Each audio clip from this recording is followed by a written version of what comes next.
All right, well, here we are, and I'd like to discuss something with you. Yep.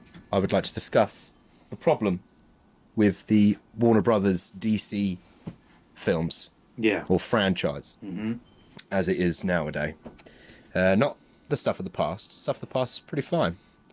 I want to talk about Man of Steel onwards, Onwards. Yeah. because I think it's a big problem. Yeah. Well, where do you think the root of the problem begins? The root of the problem begins with Disney and Disney's Marvel movies. Yeah. And Disney, so we have to remember, and we have to think about the time before Iron Man, right? So what was Iron Man, 2008? Yeah. We have to remember a time before that where superhero films kind of worked in isolation of each other. You know, like, we have the X-Men franchise. We love the X-Men franchise. And they operate on their own accord. Yes. You know, we had X-Men films. Then there was a couple of Fantastic Four movies. And a Hulk movie. Was it Ang Lee's Hulk? Sam Raimi's Spider-Man. Sam Raimi's Spider-Man. And that's on the Marvel side. On the DC side, we had the Batman films. Yeah. And Richard Donner's Superman films. No, well, yeah. Gonna go way back. Yeah. And then you had little tiny things like Dark City and weird comic book movies like League of Extraordinary Gentlemen and Hellboy and things like that were kind of off of that thing.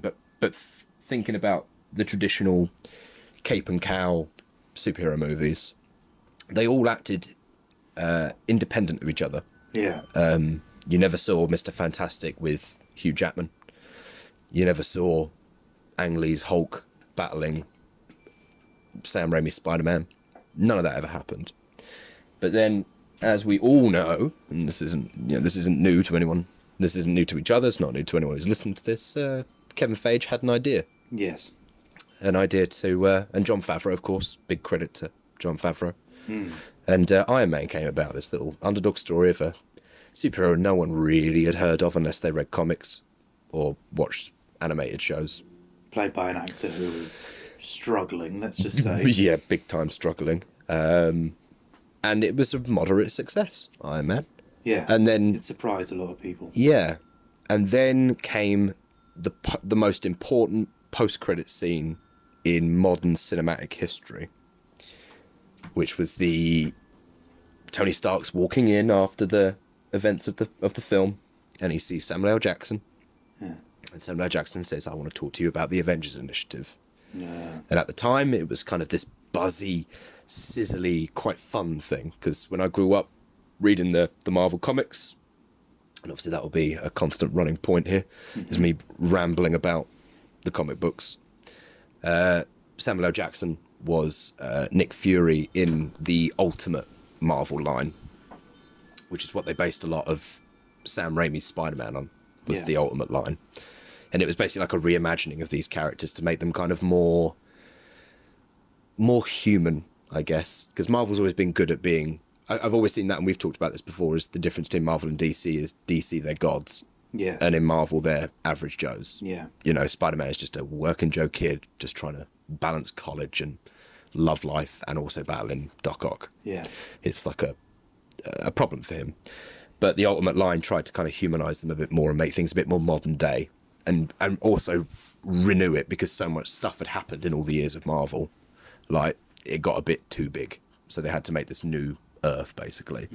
And Nick Fury was famously cameoed in the comics by Samuel L. Jackson, where he basically lent his face to it and went like, yeah, this sounds great. Do it. So they brought him in this post-credit scene. And I sat there as a young man at 2008 thinking, this is great. This is really cool. They've got this guy from the Ultimate. This is a really cool little Easter egg. And little did we know that this Easter egg would then end up being the kind of starting rock of an avalanche that would make a franchise worth so much money that it could buy a small country. Yeah. And the MCU was born, where for the first time in history, comic book characters in movies could interact with other comic book characters in movies, and they would share plots and ideas, and they would interconnect themselves in super movies, event movies like Joss Whedon's Avengers. And I think it's hard to think back to the time when that happened for us, like that. Now that's just a normal thing. Yeah. But back then that was something else. Yeah. That huge. was special. And so on and so forth. And now we're in 2020, and we've had Endgame, where they've had so many superheroes in one movie that it might as well have been a comic book. Yeah. And more power to them. They've had good movies. They've had bad movies. And they've had things like Infinity War and Endgame, which we attribute as being pretty fucking great. Pretty great films, yeah. What a success. And I think a lot of I attribute that to the humble beginnings that they had, really. Yeah. Because when Iron Man came out, it was like, standing on the edge of the mountain or whatever, like anything could have happened. Sure. And rightfully so. As we say, like Iron Man was at that time a character that no one really talked about or cared about or even knew. Directed by a comedy director. Sure. And hiring an actor who's had, numerous problems in his personal life. Yep. Now, at the front and centre in a big, expensive film, it should have all gone to crap. It should have. Yeah, by the rights of how things should work, it should never have worked. But as we talked about in our last podcast, a little bit of chaos goes a long way. Yes. And that chaos clicked and it worked. And kudos to him. Kudos to Robert Downey Jr. Turned his life around and he's now a global superstar. Oh, yeah. I'll always be proud of him for that. Yeah. Kevin Feige was a genius for just having really, quite frankly, a very simple idea. What if we made films like comic books? Yeah. Where they did meet each other and they weren't just X-Men and Fantastic Four and an Ang Lee Hulk. To make these little characters big, because these characters are never going to be as big as Superman and Batman and Wonder Woman and Aquaman. Yeah. Characters that are so big that I would put a bet that there is not a single person in this country that couldn't name Superman if you showed them a picture of Superman. Oh, yeah. And those very few people that couldn't, show them a picture of Batman. Yeah. They would know. Doesn't matter if you're young, doesn't matter if you're 4 years old or, approaching 80, you'd know who Superman is. Yeah. And so begins the DC problem. Because after the success of Christopher Nolan's trilogy, things were pretty on a buzzy high for DC. Yes. They had the first ever superhero film that won an Oscar with The Dark Knight. To my knowledge, anyway. Don't think a superhero film won before that for anything. Not that I can think of. Maybe technical. No, maybe. I don't know, actually.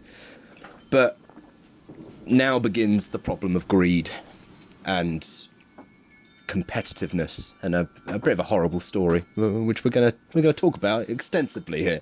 Yes. Well, because I think, Dark Knight and Iron Man are kind of in that kind of same kind of ballpark of a time where they didn't have the overbearing, expectancy of how they're supposed to be seen. Yeah. Because, Jon Favreau's Iron Man and Chris Nolan's Dark Knight trilogy, this is at a time when there wasn't really a demand for kind of superhero films. I mean, yeah, you had Bryan Singer's X-Men, but that was kind of like... Sure. At that time, they'd already been out for a while, and they kind of like stood alone, really, in that regard, in terms of films. Yeah. So I think that's another reason why Nolan's films work so well, is because it was at a time where there wasn't really that competition. No, it was an open playing field. It was anyone's game, and, And the same with Iron Man. Like, it was just... they were the only people at the party at the time. Sure. And important for Nolan because he revitalised DC's brand. Yes. Because people were still very much thinking about Batman and Robin. And it's all about the time period, I think. Yeah. And the fact that when these DC films started to really kick off, we were already like, how many films in the MCU? By the time they started connecting, Batman v Superman came out in 2016, and we were already probably 12 plus films, if not more. Either way, the MCU was very much established. It was a thing. They'd built it from the ground up. Yeah. and kept it steady along the way. Regardless if some of the films are good or bad, they all fit the plan that Yep. Kevin had. Yeah, this long-reaching plan to connect it all. And so because of, as we talked about, the greed side of DC, it was almost, in that regard, kind of doomed from the beginning. Very much so. Because they were already trying to play catch-up with Marvel. Huge catch-up as well. This wasn't a couple of movies in and thinking, that's a really cool idea, let's do that. This was, 2008 was the first sign of a crossover. Yeah. 2016 was DC's first. Yeah. Yeah. So we're talking 8 years of... 8 years of catch-up. 8 years of hard graft that MCU have done. And they're trying to squeeze this into, like... Well, what's this? Like a year? Yeah. Because when Man of Steel was announced, and when Man of Steel came out, there's no indication in Man of Steel that it's a crossover. No. It's not like Iron Man. They didn't put a little sizzle thing in it. They didn't go, oh, what about Batman or anything like that. It was just the way I've always seen Man of Steel. It was Nolan's Superman, but Nolan didn't want to do it. Yeah. He'd already done 3 superhero films. He didn't want to do another kind of thing. So old Zack Snyder, sweet Zack Snyder, came in to do this Man of Steel film, and it was. I still argue essentially it's not really a Zack Snyder film. It's Nolan-y. Yeah. They made it so deliberately Nolan-y. I mean, Hans Zimmer came back to do the score. Good little bit of score, I'll give it that. But overall, it just felt like a Nolan response to Superman. Look how well he did with Batman. Now we've got to tackle the biggest superhero of all time. Yeah. Logically, they thought that would of course work. And on paper, it probably did. Yeah. Let's make a Superman that has problems with his power, and walks the line between a god and the devil. Yeah. Which to the common audiences was new. Mm-hmm. To a comic book reader, they've done that so many bloody times. I mean, because why wouldn't you? After all these years of Superman, inevitably, what if Superman turned evil? Is going to be a plot point, and it's come up so many times. But I guess it was nice to see that, although I don't think it was appropriate to do that apart from Superman Returns, after so long a gap of Superman. I think what the world actually needed was a hopeful, happy comic book movie. But that wasn't the time. No. And as you say, the time is important. Yes. In 2013, edgy was cool. Yeah, again, like Man of Steel came out at a time before the world kind of knew that it was going to end up being interconnected with other films. So because of that, Man of Steel, it came out quite painlessly because people didn't think to obviously compare. No. And it really helped with Nolan's tag on it. Yep. As an easier way to accept the film when it came out. Sure. But then the problems started coming quite soon after that. Quite soon after. So, yeah, Man of Steel worked on its own little product, like the Dark Knight trilogy. Mm-hmm. And then in 2016, David S. Goyer, our favourite. I mean, I can't even make a Saki jokes. I realise our faces aren't in it, so they can't see us grimacing. Possibly one of the worst screenwriters working in Hollywood. Yes. Teamed up with Zack Snyder, because Warner Brothers smelt flesh, and they looked probably at how much money Disney were making. Yes. And making a shitload of money. Because it was at this time when it was around that time when Disney bought Marvel. Yes. It was around 2011-12 time. Yeah, because stuff like Incredible Hulk, Iron Man, Thor and Captain America, they were all Paramount. I think they were Paramount Pictures. And then, Disney bought them in time for the Avengers. And the Avengers was the first.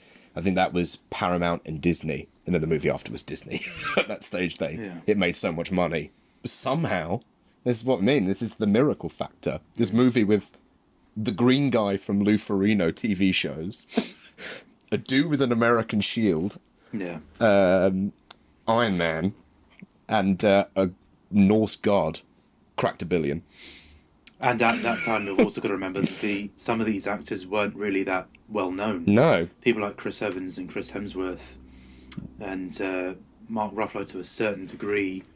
Sure. I mean, well, people like Chris Hemsworth were pretty much not known. He'd only done, what was it, Cabin in the Woods that year? Yeah, well, he'd only been in like a few films prior to Thor. It's just the dude from Neighbours. I think it was in Neighbours. And Chris Evans, whose reputation was pretty much tarnished after Fantastic Four. Yeah. And suddenly this worked. Yeah. So all of this happened, and we got to this point, and Warner Brothers smelt flesh, and they realised that they could make a shitload of money if they did a DCU. Yes. They're not going to call it that. No. Because it's the MCU, and they want to set themselves apart. I don't think they even called it anything. I'm still trying to think if they called it anything. I know the informal name was, for the fans, was the DCCU, which is just blah, blah, blah, blah. It sounds like an insurance company. Yeah. So Batman v Superman came out, and in one movie, they tried to jumpstart. They tried to jumpstart a new Batman. Yeah. A new Batman. Oh, because wasn't the Suicide Squad was out before this, wasn't it? Before BVS. We had this chat in the Oscars. I think it was just after. Was it just Suicide after? Squad, yeah. I think we'd already seen Ben as Batman. Right. Oh, yeah. Yes, of course. It was like 2 months, wasn't it? Yeah, but yeah. Which may have the problem there. It's two DC films in 2 months. It just further adds to the problem. So we have Henry Cavill's Superman, which now makes the fans of 2016 think, oh right, okay. So Man of Steel is the first film of this franchise, which we didn't know before. Mm-hmm. We have a new Batman with no Batman film beforehand to introduce him. Mm-hmm. So the first time we're seeing him, he is the enemy of Superman. Yes. Which is strange because in Man of Steel, Superman's our hero. So now we've got Batman, who should be our hero, but now is the enemy to Superman. So who's the villain? Are we meant to root for Batman or are we meant to root for Superman? Yes. I mean, it came out the gates with too many flaws to mention. Yeah. Especially when, with, comparing with what happened later on in the franchise. Sure. With the way they introduced characters like Cyborg and Aquaman and Wonder Woman. Mm-hmm. Which just... Well, let's not forget Wonder Woman was introduced in this movie. Yes. And Aquaman and Cyborg. This is what I mean with the problems with these introductions, because it, from a filmmaking point of view, it contradicts it later on. Sure. Like when Aquaman came out, that was very much how they established him. Who he was, yeah. So when you go back to BVS and you see Jason Momoa holding his breath in underwater, on a .mov movie clip that somehow they have, it just makes the cracks even more apparent. Yeah. And I think this is down to there were just too many people wanting too many different things. Sure. And too many visions. They wanted a Superman sequel, because essentially it's Man of Steel 2. Yeah. They wanted a Superman sequel, but they wanted a Batman introduction, but they wanted a Justice League film, and they wanted a DC animated DC cinematic universe that could play catch up, as you said, with years of Marvel movies and 2 mega event movies at this point already. So we've got Avengers and Age of Ultron. It's already happened. Yeah. Yes. Yeah, they've already happened, haven't they? And they're building up to Infinity War. Yeah. So they are way off the gate. Like, in a race, they've left the stadium. Yeah. Like, they're their own. They're at the hotel having snacks ready for the next day of the Olympics. Yeah, like, it's true. And DC have just walked up and go, right, anyone with me? Let's do a race. Yeah. So, as you say, there's too many cooks trying to do too many things. Mm-hmm. Warner Brothers want a franchise. Zack Snyder wants Man of Steel 2. David S. Goyer wants to introduce Batman. And with no build-up. With no... Yeah, there's nothing there. Yeah, and then hailing on the marketing of, this is the greatest versus match of all time. You like old fight nights, wait till you see Batman fight Superman. But there's no oomph to that. Yeah. Because we haven't seen Batman before at this point. The last time we saw Batman, he was Bale. Yeah. And now he's Ben Affleck. All of a sudden, with no build-up. If they made a little Batman movie before, then they could have introduced, Zack Snyder's Gotham. Yes. And what Zack Snyder's Gotham feels like, and made little allusions to it. But instead we have this kind of, let's wrap everything together and try and get everything done in one movie. Because we've got Suicide Squad coming out in 2 months as well, so we have to remember we need to introduce the Joker, and Harley Quinn, and everyone else in that film. Mm-hmm. Already at this point, we haven't even got to the later films. It's a fucking mess. It's a complete muddle, and that's one of the most frustrating things about this franchise is that if they just took their time, they probably could have made something quite substantial. Quite cool, yeah. Because Zack Snyder is and always will be a great director. Yeah. But he was just handed something I just think was completely unfeasible. Yeah. In trying to play catch up to the MCU, which I just thoroughly believe that's what they were doing. Course. Otherwise, they wouldn't have rushed so much. Yeah, you could pretend as much as you want that it's anything else. You can release PR statements and press statements and do what the hell you want. That is the brass tacks of it. Yeah. And never mind the monumental task of making a Batman Superman film anyway. Sure. But they're doing this in catch up to MCU and also introducing characters to come later on at the same time. Sure. Yeah, with I mean, Wonder Woman and Aquaman. Yeah, Cyborg. because I'm trying to think. So Cyborg and Aquaman were introduced in a desktop video clip. Really just shoehorned So in. crassly done. Oh, and the Flash. And the Flash. Forgot about the Flash with the I think it's like a little supermarket scene. Yeah, totally forgot about that. And Wonder Woman, they introduce her as just a mysterious lady that pops up through the plot twice. Yeah. I think she turns up twice, maybe even once, actually. I think she turns up at the little party. Haven't got to Lex Luthor yet, we'll get to that. At Lex Luthor's party. And then I'm finding it tough to work my way through. We just talked about The Counselor, an existential film, and I'm struggling to try and work my way through Well, yes, DVS. because the timeline is just all so screwed, and it just makes it even worse with these different directors' visions. Even though it's all like DC have the final say in the producers, but sure. With Wonder Woman's, with Patty Jenkins' direction to James Wan's direction with Aquaman, it all just keeps cancelling each other out. Yeah.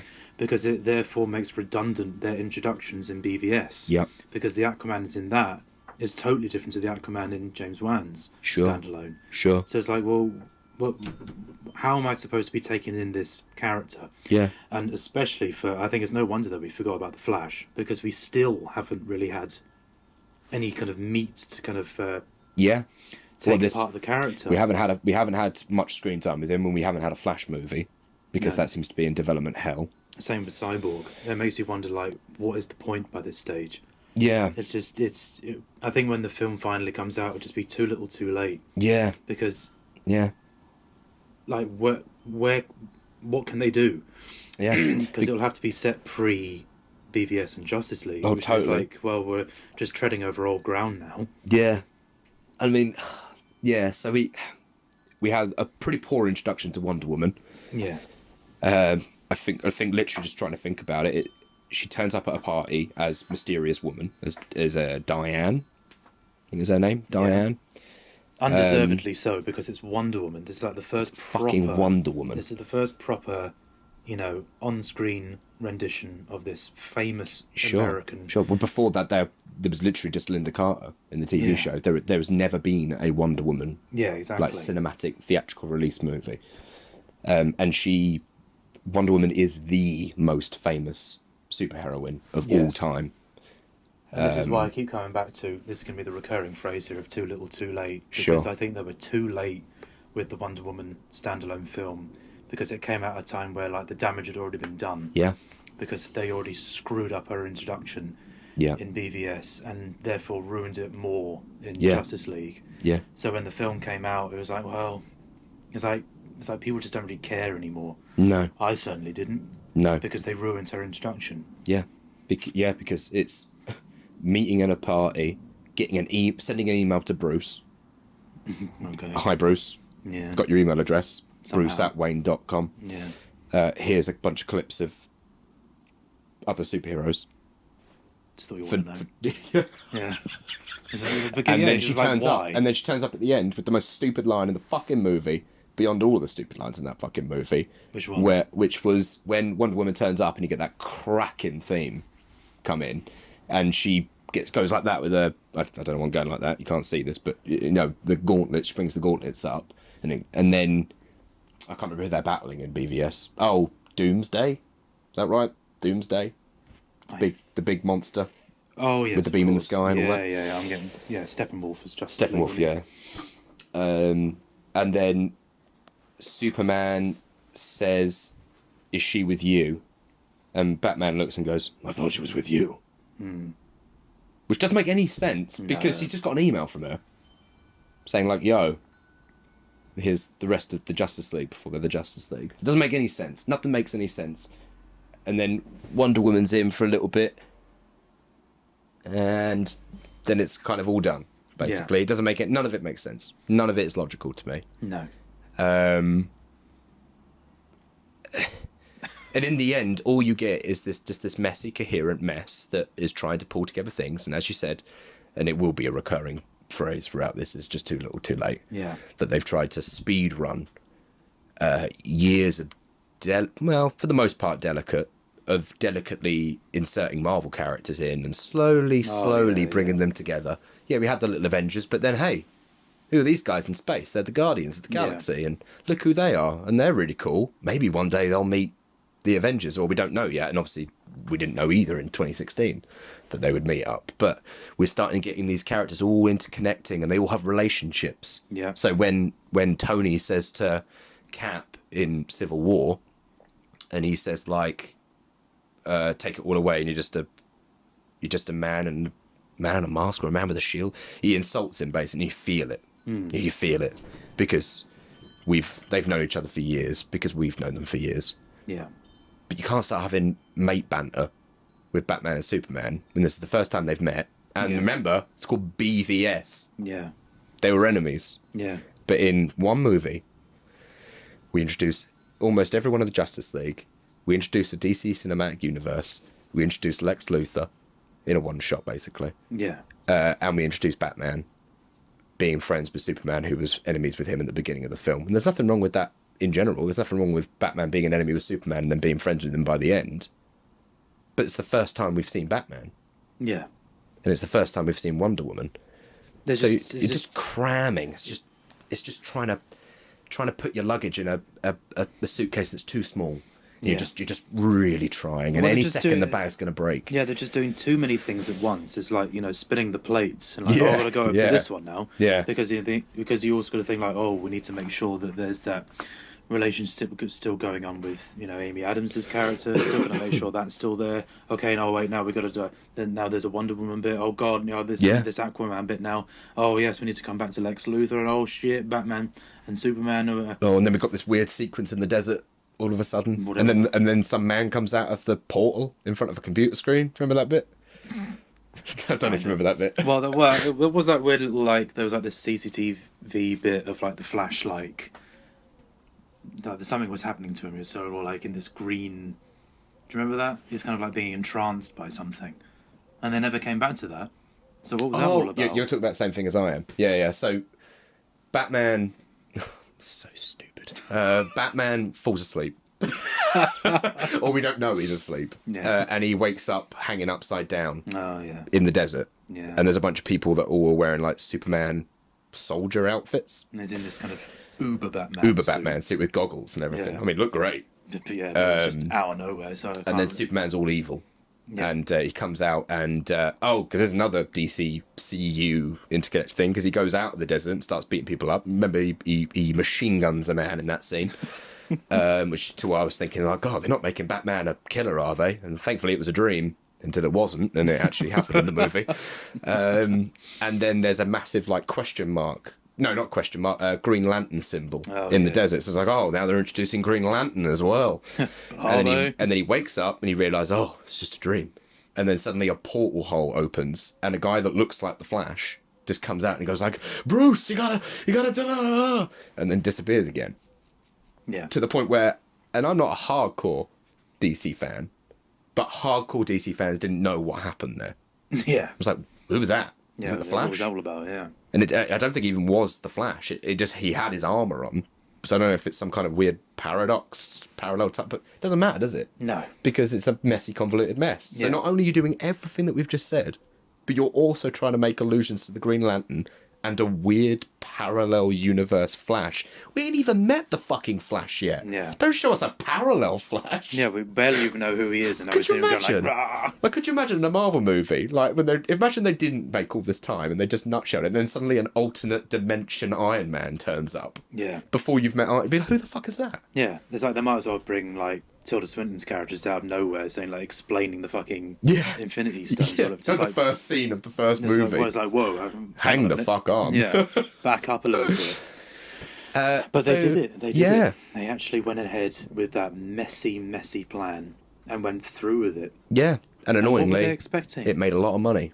Annoyingly, which I think gave them justification to try and do everything Well, it they're only about made to a do lot of next. money because of what the film was about. Sure, and who yeah. the characters are. Because it's BVS. I mean, come on. I mean, this is like the film that everyone's been waiting for decades. Sure. Seeing Batman and Superman on the same film. Yeah, So they had that pressure on them at the same time. of course. So, which probably led into a lot of overthinking of how they were going to handle it. And I think they were just thinking too much. Too much. They wanted to make it too ambitious and Therefore they were forgetting about all these other little bits yeah, in the film too.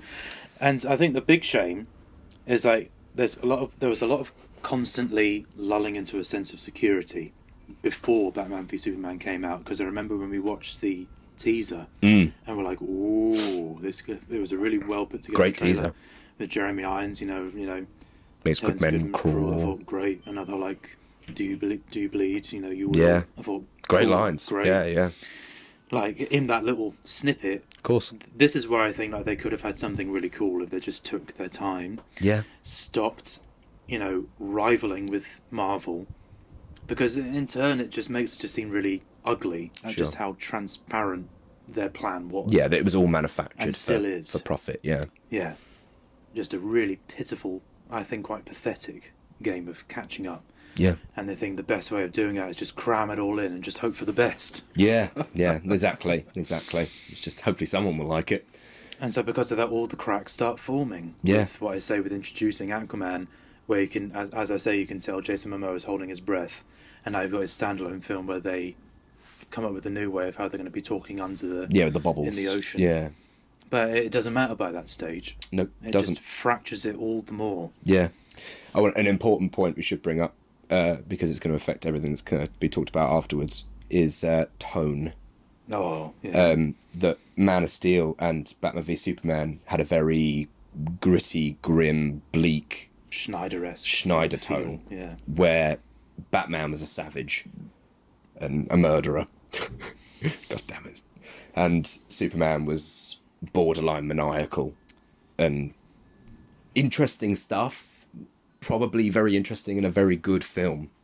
Not in that film, but that's the tone they went with. And that's going to be important because it's also part of the catching up to Marvel, Yeah. because this does lead to Suicide Squad. Yes. Where the tone completely Shifts. 180'd. Yeah, we went from Schneider Grim to Wazzy Woodle Deadpool Guardians of the Galaxy Yeah. in 2 months. Yeah. I'm pretty sure it's like 2 months. I mean, maybe way off the bat, but when we talked about it last, I'm pretty sure there was a tiny gap. And that between it. exposes the faults all the more, is that you can just tell the reason why they wanted to make Suicide Squad the way that it was because of the success that people had with Guardians. Yes. I thought like, well, that worked. Let's do it too, why don't we? Yeah, exactly. And as I say, like, it was just so obvious in what they were doing, which is why I use words like pathetic and pitiful, because it's like, we know what you're doing, and it ain't gonna work, because you're starting from the bottom again. You're now introducing brand new characters who we have no idea who they are, in terms of like, no, even like less than Iron Man. Like, who had heard of like Rick Flag and Boomerang and all this shit? I didn't. No, certainly not. I had no idea. The only person I knew was Harley and the Joker. And once again, they just got off on the wrong foot. Yeah. And like another analogy, there's like they were putting the tracks down on the railway while the train's speeding along. By like quickly, let's just introduce all these characters in the first 5 minutes. Yeah. And just hope for the best. Yeah, in a trailer house, because obviously that's an important thing that happened with the film, wasn't it? It was re-edited by several trailer houses. Yeah. So they basically made a movie that was a trailer. Yeah. Yeah. And And for what? it shows. it shows. I mean, I'll always maintain, like, I kind of enjoy the first 15 minutes. It's kind of fun. Yeah.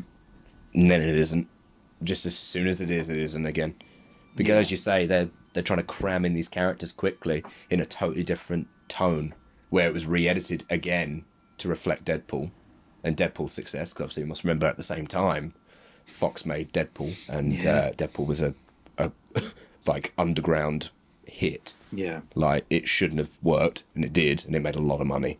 And that also gave wind in their sails for Suicide Squad, saying, "Oh, look what, violence in a superhero film can do. Let's just do that with Suicide Squad, because surely it's going to work." Like humorous violence, yeah. Yeah. And Marvel had already started to basically, they'd already started to mimic that with Guardians of the Galaxy. They started to make that kind of tone up by doing it. Yeah. So the main problem with it was that sorry about that. The main problem is that they're trying to mimic this tone of Guardians of the Galaxy. This kind of light-hearted, adventure-y romp. But so obviously so. Yeah, and months after doing this ultra grim. Yeah, it was ultra too much too soon. And what DC needs to remember is that the audience aren't stupid. No. I mean, sure, a lot of them are, because they'll just watch anything. But overall, they're not stupid, especially in this day and age with discussions about these films that they know what they're trying to do, and and also they know when it doesn't work. And Suicide Squad just embodies that, where it just doomed from the beginning again. Like, they're just keep making the same mistakes as they did before. So they didn't learn anything. No. DC. And this time way worse. Way more heinous. Oh, God. Which then brings us to the crazy tonal shifts. Yeah. Because then, as you said, we had Patty Jenkins' Wonder Woman, which pretty much ignored Batman v Superman. Yeah. Again, apart from one little bit at the beginning, it's like, "Dear Bruce." Yeah. Just to remind the audience. Yeah. Oh, Batman's around. Yeah. Yeah. But again, like, it seems like with each standalone film, and it seems like with each subsequent film, they kind of like start from the beginning again. Yeah. Because they kept messing it up the first time round. So they just reintroduced Wonder Woman again, reintroduced Aquaman, and they're going to do that with this inevitable Flash movie. Sure. And Cyborg, and they're just going to do it all over again. That's if a Cyborg film gets made. Yeah. Well, they did that with Birds of Prey. Like, Harley essentially just recapped Suicide Squad. Yeah. But omitting Jared Leto's Joker in the process. Yeah. Because the corporate part of it has to kick in. As I say, it's just so transparent. Yeah. What they're doing. And it's just like, it's like the house is already burning by this stage. Sure. It's like there's no salvaging this now. No. The sink's already... The sink's already shipping. Sure. The ship's already sinking. But then one more terrible thing happened. And that was the Justice League film. Oh, man, yeah. Where they then went from rushing Avengers to rushing Endgame. Yeah. Because they knew that Infinity War and Endgame... Well, Infinity War was already out. It was already done, wasn't it? Infinity War. Yeah, I think so. So Justice League needed an ultra huge threat to ultimately pit these heroes that have barely met each other. And, test the true brotherhood. So how do they do it? They make Ben Affleck into Tony Stark. They dull down with reshoots because obviously it's, to an extent, it's not Zack Snyder's fault. He had to leave production or whatever, but he filmed most of it, didn't he? It was in the editing that they changed and reshoots. Yeah, Joss Whedon finished all that off. Because at this point, Joss Whedon had burnt his bridges with Marvel. So they reshot again to make it lighter in tone. We get Henry Cavill coming back in with his CGI mustache. Oh, straight off the bat as well. Isn't it like the first shot of the film? First shot in the worst example of it. Yeah. This crappy iPhone footage of a crappy CGI maked over Henry Cavill. I mean, come on. It's like, are they having I thought when I watched it, are they having a laugh at this stage? I think they were, It's like they don't even know what they're doing anymore. No. And then we've gone from barely meeting Wonder Woman, Superman barely interacting with Batman, with a shoddily thrown in post-credit scene of, there's a new big bad in BVS. I think they introduced Steppenwolf in a post-credit scene, or maybe a deleted scene, which is even more ridiculous. I can't remember which one it is, deleted or post. Yeah. And then you've got, the standalone Wonder Woman. You've got standalone Aquaman. Well, we haven't had Aquaman by this stage when Justice League came out. Oh, we haven't, have we? Because that was only 2018. Of course not, no. So we still... Oh, yeah, because Aquaman was the first... Justice League was the first time that Batman had met Aquaman. Yeah, coming out of the fucking lake. Yeah. It's like, okay, cool. And, you know, they only did that just to make people go, like, oh, there's Jason Momoa being all cool. Yeah. But yet we still don't really know who he is. No. Because we didn't get the Aquaman film until, like, a year and a half later. Yeah. After Justice League. Exactly. Or whatever it was. So they've gone from barely introducing Wonder Woman and showing The Flash and Aquaman in movie clips on desktop, which I'll still never get over. And then suddenly Bruce has become Tony. Suddenly he misses Superman. Yeah. Even though he spent the entire plot of BVS hating him, like proper hating on him. The only one that actually was decent was Jeremy Irons as Alfred. He was going like, no, don't hate him till you tried him, that kind of thing. He's like, no, he's got to die. Yeah. Great assumption to make. Yeah. If there's even a 1% chance that he could do something, we have to treat it as an absolute certainty. Yeah, but what if there's a 1% chance that Batman would go mad? Does he have to kill himself? Which would have been fine if they'd done the build-up for that, of course. Exactly. Showed that Bruce had some real problems with him in a Batman film. I don't particularly like the Superman guy. And then by BVS, it's like, no, he's got to go down. He's done something bad, that terrorist thing or whatever happened. But no, so Tony Stark's going jet setting. He's going to go rally them up in a kind of Ocean's 11-esque montage of meeting people for the crew. Yeah. To bring back Superman. Yeah. Yes, because we mustn't forget the plot. That there are mother cubes. Kind of like Infinity Stones. Yeah. Well, kind of like the Tesseract. Yes. The mother cubes, mother boxes. Oh, I can't remember what they're called. Doesn't matter. Because it was done by the end of the film. And they've got to stop the threat of Steppenwolf, who wants to take over the universe or whatever. Yeah. Played by, I think, Kieran Hines. Yeah. So he goes and meets Aquaman, and it's the first time meeting Aquaman and all that. And he goes to meet the Flash and all that, and suddenly they're a team. Yeah. And then suddenly they're a team as quickly as that. Yeah. And then resurrect Superman. Having that stupid scene with Superman just being so un-Superman-y. And then they get together. And then they fight Steppenwolf. And then Superman turns up properly. Because he remembers who he is. Because he's gone back home and he's like, I think I know who you are, Lois. Yes. I guess I love people. Got the script rewrite that morning. Yeah. and then they're all losing the fight, and then Superman comes in and wins it. Who knew? Which negates everything that the Justice League were trying to do. Yeah.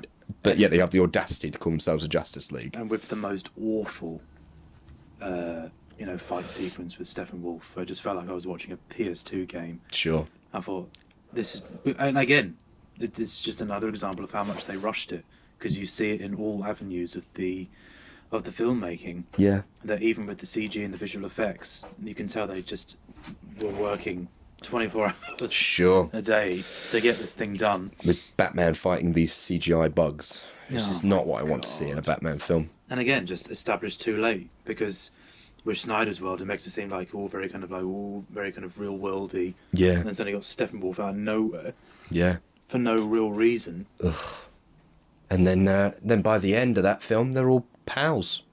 And Superman and the Flash go off on a race to see how fast. Yeah, that's another thing they established too late, is like far too late to start bringing in fan service. Sure. Answering that age-old question, who's quicker? Who's quicker? So no one cares by this stage. No. No one cares anymore, Charles. Yeah, meanwhile, X-Men have got a perfectly streamlined universe. Well, that's the thing, because it all just comes down to Marvel and the X-Men films. They set up their foundations with time and care, and were able to build like a good house for these films. DC, this is like, okay, just chuck in some more Yeah. and some bricks, and They've built their house on sand. yeah, and just hope it stands. And Yeah. it's not. It's been ricketying Mm-hmm. and knocking about since it started. Yeah. Because they rushed into it. Yeah.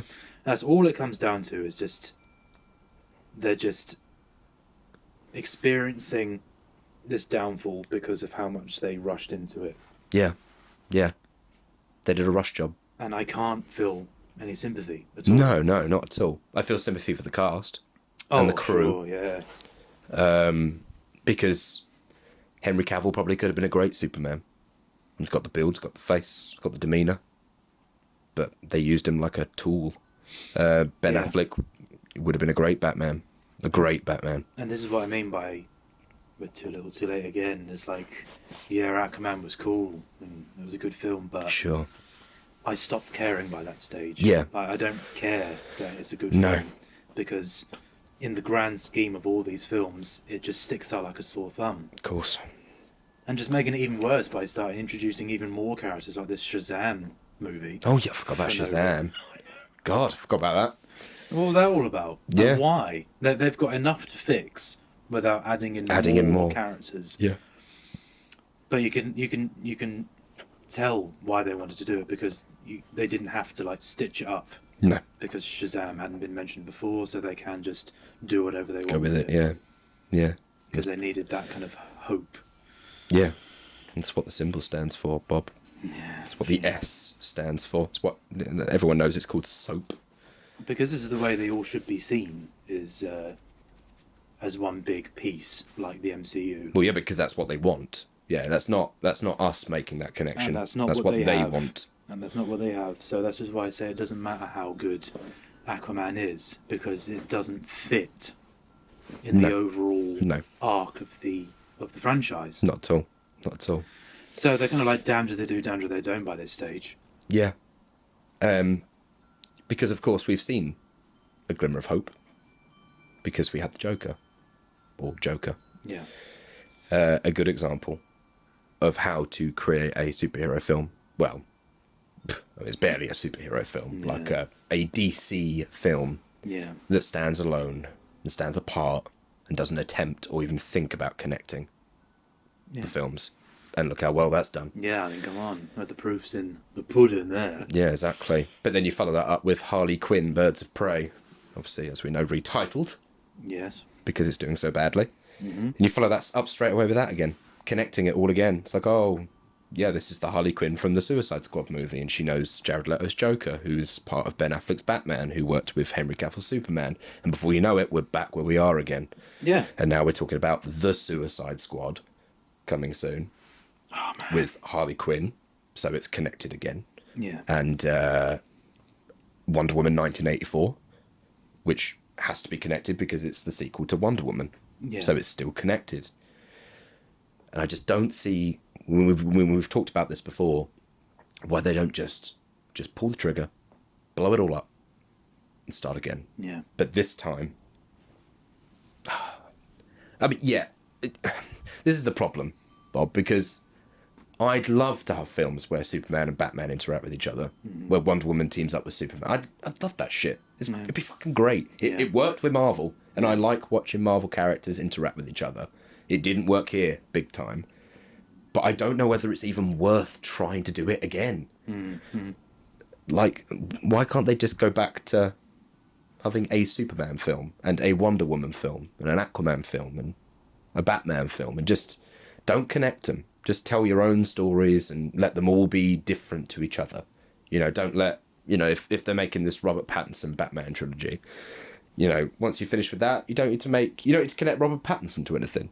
Then when you want to do another Batman film, just pick another director, pick another Batman, and go with it. Just as you did with Nolan, just as you did with Joel Schumacher's films, and just you did with Tim Burton's. Just make your own thing. You want a Superman film? Fine. Pick a director, pick an actor, go for it. Yeah. If you want to make a film where Batman and Superman turn up, fine. Just pick a different Superman and a different Batman and make your own film with it. Yeah. You don't need to rely on what Marvel have, you know, for good or ill, they've perfected it. Yeah. You don't need to try and compete with perfection. Just make your own thing and people will still love you for it. And it's all pointless at the end of the day with this catch-up with Marvel because these companies and these producers seem to forget the fact that these films are going to last forever. Yeah. So if anything, it's only going to get worse Sure. with these films that are already out, because for the generation of people 20, 30 years from now, they're going to watch these films for the first time. It's already going to be confusing as to why they're so bad. Yeah. Because they're going to have to like go on Wikipedia or whatever that's going to be at that time. Yeah. To go like, oh, That's it's why, because they were competing. They were challenging Marvel. Okay, Yeah. I get it now. Yeah. What a waste of time that was. Yeah. Even with context, it's still poor. So Yeah, and I think the most embarrassing thing out of all this is this new Suicide Squad film. Like, they're trying to repair it while it's still going on. Yeah. It's Yeah. like, what is just? Let's do it proper this time. So soon after doing it the first Are they time. stupid?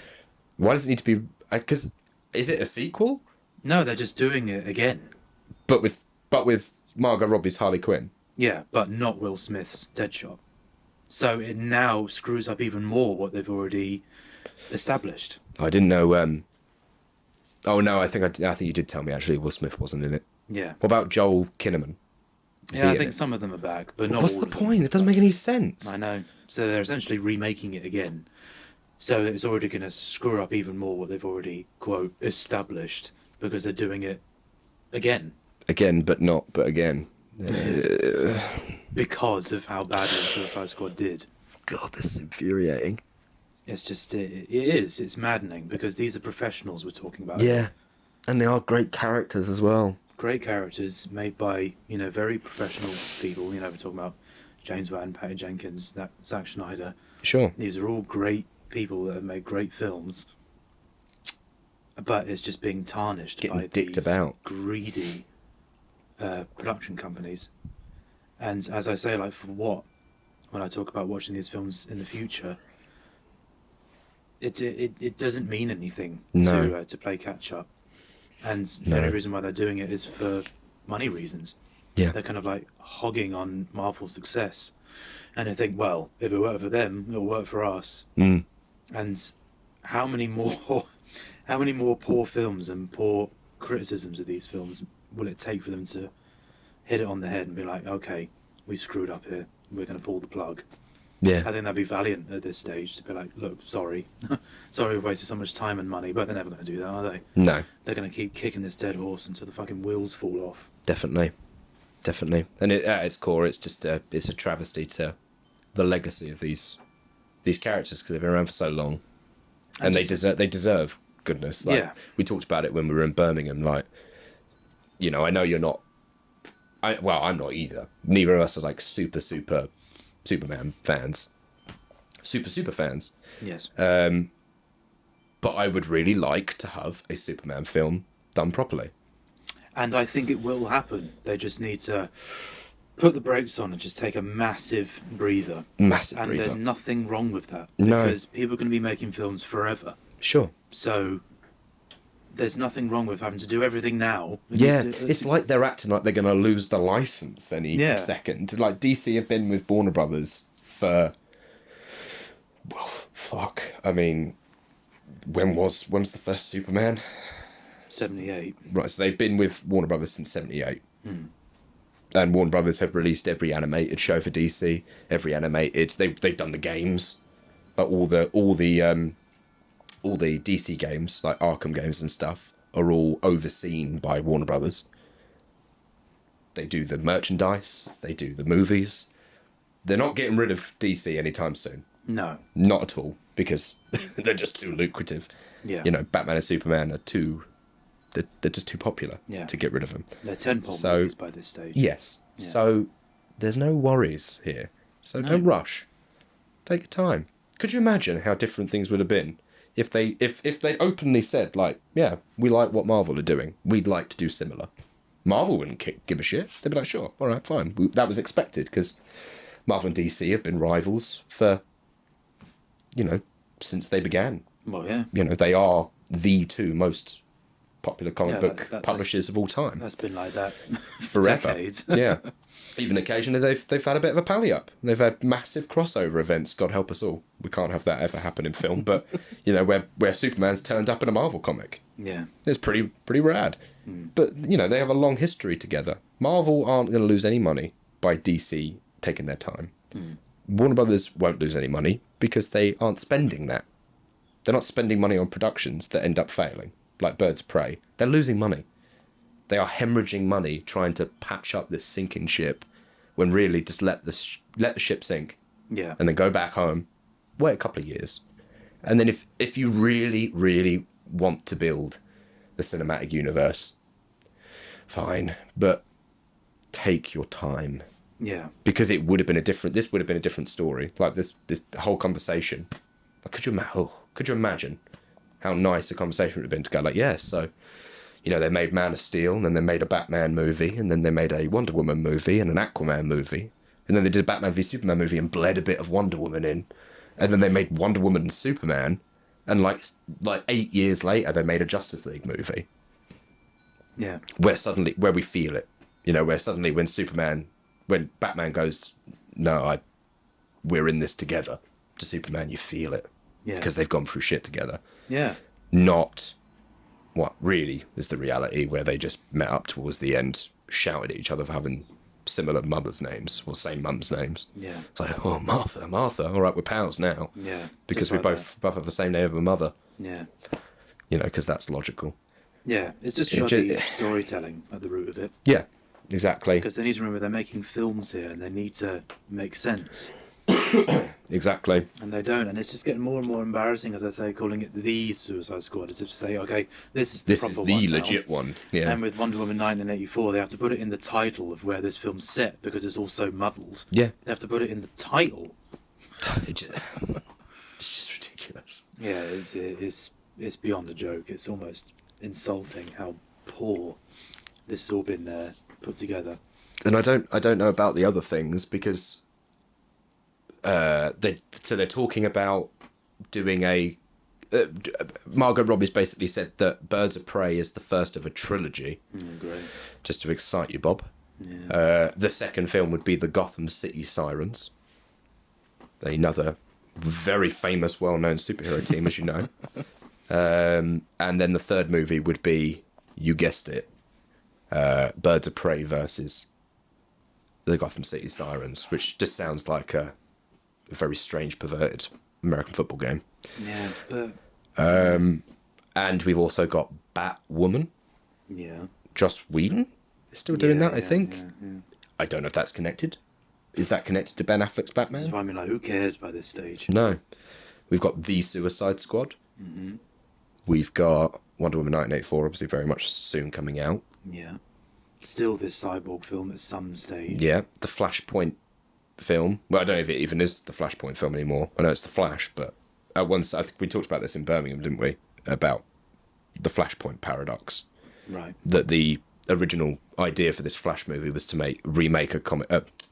adapt a comic book run called Flashpoint Paradox, which was where the Flash, something happens, I can't remember what happens, but the Flash decides to get away from it, and I think he runs so fast that he goes back in time, basically. Right, yes. And he accidentally fucks up the Crime Alley shooting. So instead of what's his name, Joe Chill, instead of Joe Chill killing Thomas and Martha Wayne, he accidentally kills Bruce, and so in turn, Thomas Wayne becomes Batman, which would have been pretty rad, to be fair, because that means Jeffrey Dean Morgan would have been Batman.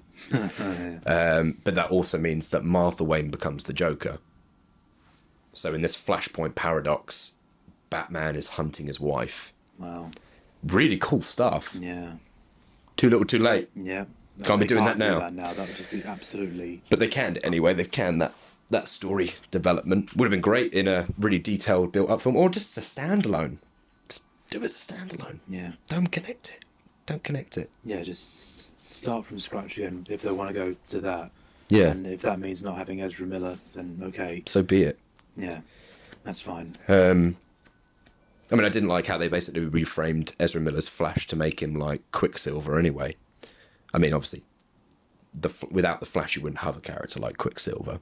Like, I'm aware of that, but they clearly watched Days of Future Past. Exactly. And went like, that's cool. It's just so blatant. Yeah. Like, but we can't do it the same, so let's have him do lightning as he runs around instead. Just put that over the top. Yeah, quickly, just Patch it in. Yeah. Patch it in.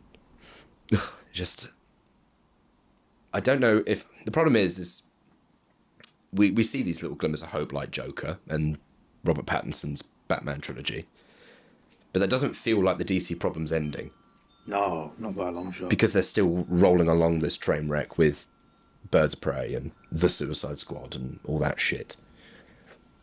I just don't know why they have to. I don't know why they're still latching onto it, given that I haven't heard many people complimenting this DC cinematic universe. No, actually. Apart from fanboys. Yeah, but that's because they're kidding themselves, I think. They're in denial. Yeah. They are completely in And denial. I think it's the same with these production companies. They don't want to admit that they've made a horrible, expensive mistake. Yeah.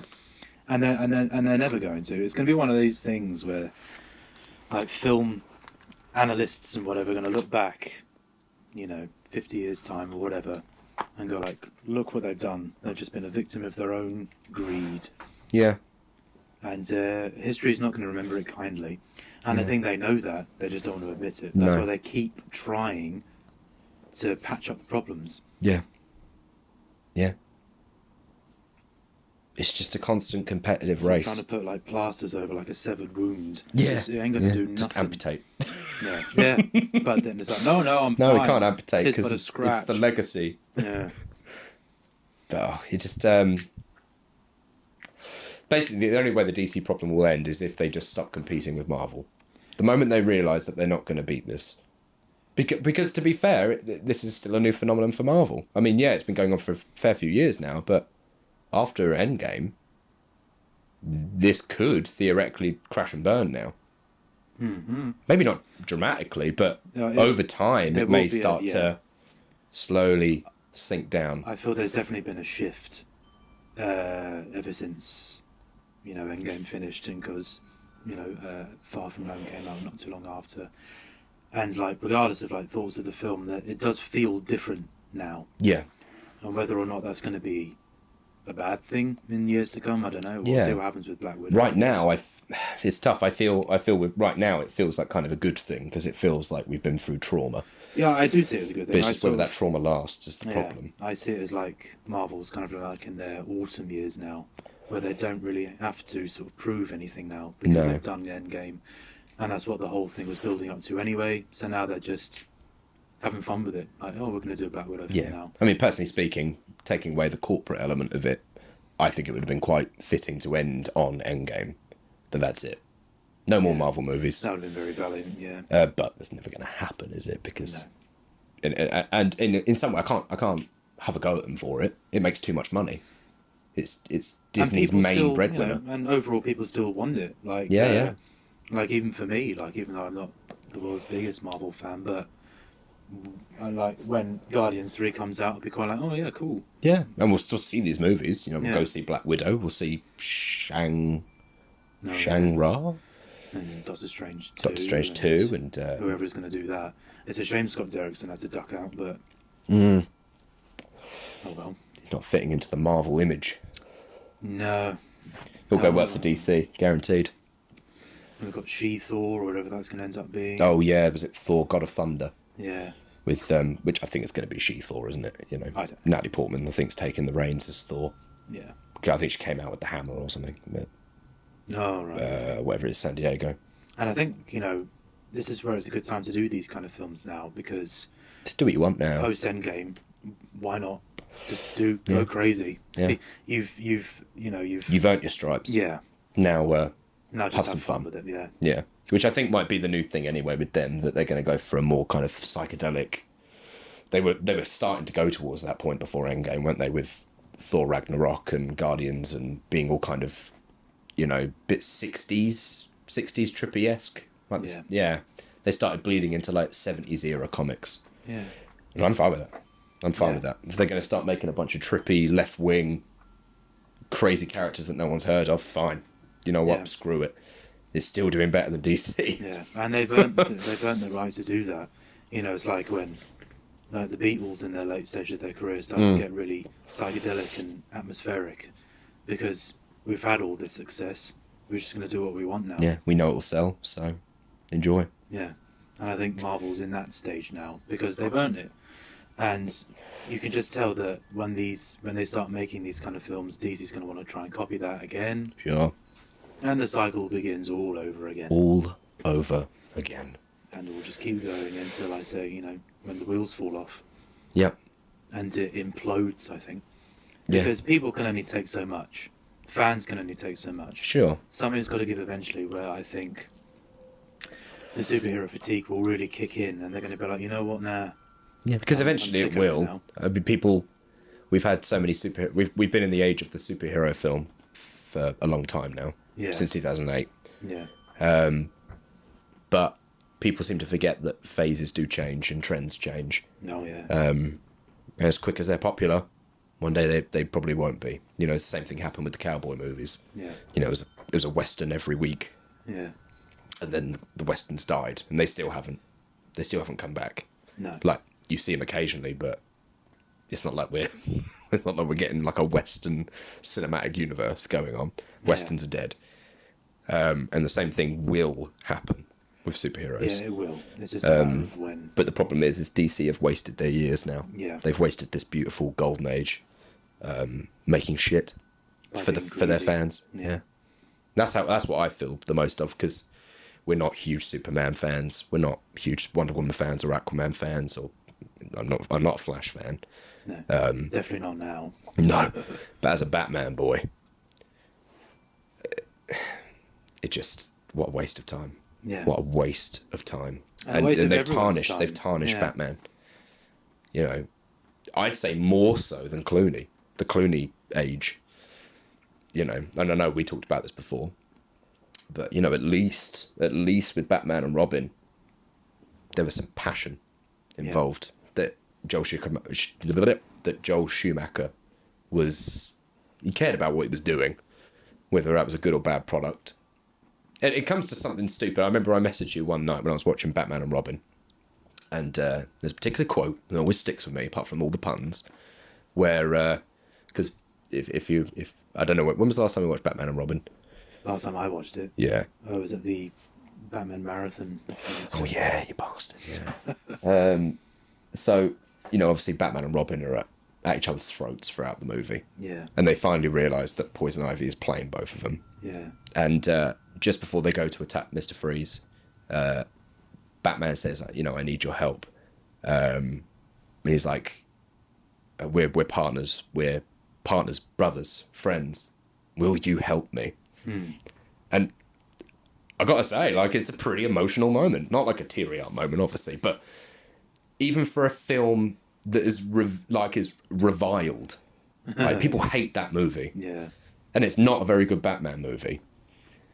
But even then, I still feel more in that moment with George Clooney and a very shitty Robin in a very shitty Batman film. I feel more than any false emotion they're trying to play on me in Justice League. Yeah.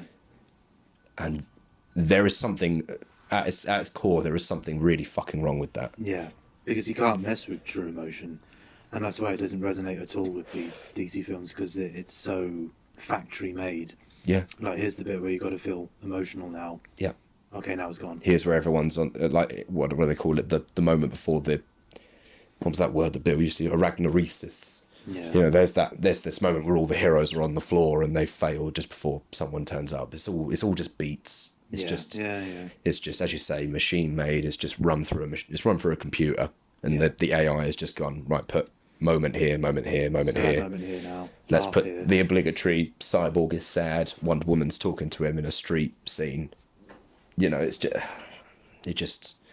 It just comes off as cringy. It is. It's cringy. It's embarrassing, and it's an insult, I think, to the former writers of these characters, to the characters themselves, because they're just as much alive as real people at this point with Batman and Superman and Wonder Woman. And it's an insult to everyone involved in the films and the actors and the directors. Yep. And they've had to deal with some awful shit. Particularly Zack. It's such a shame because we'll always hold Zack Snyder in high regard, and I'm still really anticipating Army of the Dead. Of course. A nice kind of sidetrack for him. Positive one. Yep. I think it's going to be really cool. He will recover. Of course. They all will. Whether he ever goes back to superhero films is another matter entirely, I think. I think Warner I wanna say Brothers. probably not. I think Warner Brothers killed that part of his soul, which is a shame Yeah. because we've seen him do good. Because I love the Watchmen film, Of course. and it's essentially a Justice League film. Well, I think that's a really great example. Is Watchmen is that this is an example of Zack when everything is going well. Yeah. And he's had the time for Yeah, he's 'cause allowed to do what he wants. Yeah, like with what Every Frame said one time, like to see it done well, you got to see it done bad. Sure. And you can attribute it to all kinds of things with Peter Jackson's Hobbit. Sure. I mean, look what happens when Peter didn't have the pre-production that he really needed. Yeah. Look what happened to those films. It's so important, and they just haven't had that with these DC films. No. And as we said, like I don't blame the cast, I don't blame the directors. I blame Warner Brothers. Yeah, blame the suit and ties at the top. Yeah. They don't see Batman. They see dollar signs instead of bat ears. Yeah. It's not a giant S on Superman's chest. It's just a dollar. Yeah. So I guess in conclusion, shall we try and think of any positives we can give to the DC films? Any at all? Doesn't matter what. Any at all. In retrospect, having everything that happened to this point, I admire Zack's attempt to making a kind of broody, realistic, dark counterpart to Marvel movies, where Marvel movies were quite tongue-in-cheek. I mean, you talked about when you and Steph watched Age of Ultron, and it was just cringe. It was just cheese after cheese after cheese. Yeah. I do admire that he knew that he didn't want to make something like that. So he wanted to make something kind of grim and broody and stuff like that. Whether it worked is another matter entirely, but I admire the idea of it. I'm running out of things to compliment. I like Gal Gadot as Wonder Woman. Mm-hmm. I like Jason Momoa as Aquaman. I like these people as they are, as the characters. Yeah. Basically, I like Henry Cavill as Superman. I like Ben Affleck as Batman. I mean, I remember when the image of Batman first came out, of Ben's Batman, and I just said to you, like, this is it. This is the one. Like, he is the best look for Batman I've ever seen. And I still hold that as well, because I have problems with Christian Bale's Batman suit. It's too armoury. Yeah. I like a bit of fabric. And Ben Affleck looked great. He had a great jaw. Mm-hmm. It seemed pretty cool. He seemed pretty cool. And one thing I'll give BVS as well. It has got one of my favourite Batman scenes in it, which is when he turns up at that warehouse. Oh, yeah. And he fucking annihilates the guards. Yeah. There's that bit where he jumps over, vaults over like a big warehouse box, but grabs the guy on the way and then just slams him into the box as he rolls off. That's just so Batman. Yeah. And it's great. It's surrounded by this shit, basically. Mm-hmm. Wonder Woman's theme's pretty cool. Pretty cool, yeah. And Superman's theme in Man of Steel. Yeah. That, I can't remember how it goes. I was like, that theme. Yeah. I can't say anything about the guy that plays Cyborg because we just haven't had enough to kind of analyse with him. His name Ray Fisher? Yeah. Yes, no.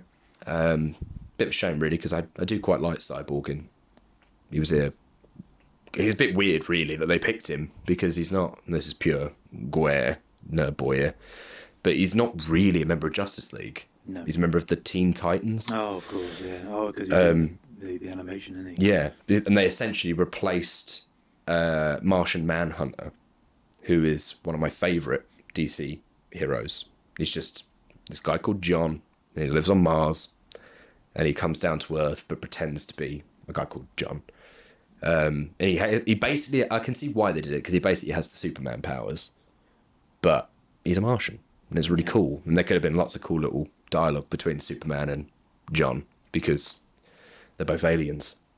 So it's like Superman adjusted to Earth's world, but Martian Manhunter doesn't really know Earth's world, so it would have been a really good, how did you settle here? And it's like, well, how could I not? But, that's based on the fact that they'd make a hopeful Superman, but they didn't, so it wouldn't work. And things I liked. I'm really running out here, Bob. Yeah, I mean, as we mentioned before, like Aquaman is a good film That's a on good its film. own. If we try, if we detract it from the franchise, it is, and it's one of the few films that I'd like to. I'm happy to see again. Sure. It's the only DC film I saw twice in the cinema. Right. But yeah, we mentioned that. Yeah. I know a lot of people love Wonder Woman as a movie. I just didn't think it was all that.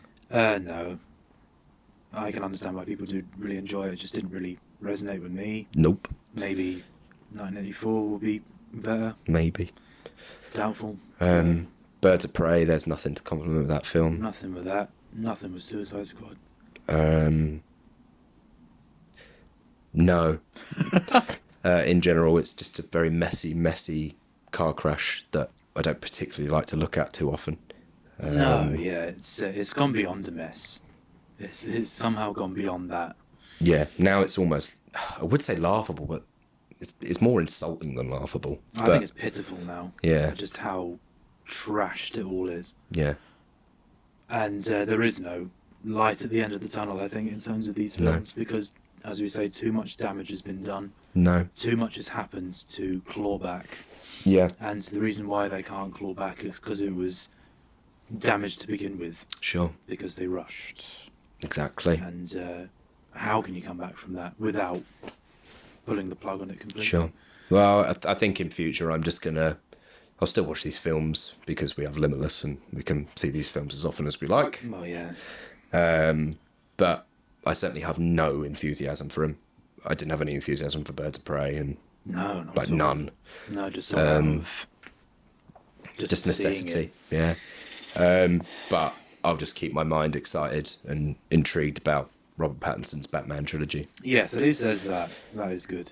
Yeah, that's a nice little separate island away from this whole nation tearing itself apart. That's a nice little oasis over there that you can And it relax helps in. with the success of Todd Phillips' Joker. Sure. Which helps the anticipation of Matt Reeves' Batman, because if Joker wasn't made, I'd probably still be quite dubious about Batman. Yeah. Just because even that in itself has had so Yeah. much hell it's gone through to get course. to this stage. But yeah, as long as films like The Joker keep surfacing, it will remind me that once upon a time, DC made great movies. That this is the same company that made The Dark Knight, and this is the same company that made Batman and Batman Returns and the Richard Donner Superman. And yeah, as long as I keep that kind of light alive, I guess things will be fine. I mean, things will be fine. If we're talking about the rest of time here, Oh, of course, yeah. they are going to. There will be great Batman and Superman films to come. Just Not right now. not right now. And Well, until not for a 2021, while. hopefully. Yeah. But there still needs to be some time to kind of let this sort of go past people. Let it fall into the past Yeah. before they can truly Let the past die. move on. Yeah, they need to. And I hope that they learn something from this mess that they made, and to hopefully not do it again in the future. But I doubt it, I because very much doubt that, yeah. that's just a flaw in our nature that we Yep. never learn. No. But hopefully we will. Trying to be optimistic about these things. Let's hope they fix the DC problem. Yes. Because it deserves it, because these characters It are does. great. And these characters always will be great. God damn it, stop breaking my heart. Because, people can only take so much. It's true. It's true. And that's that then.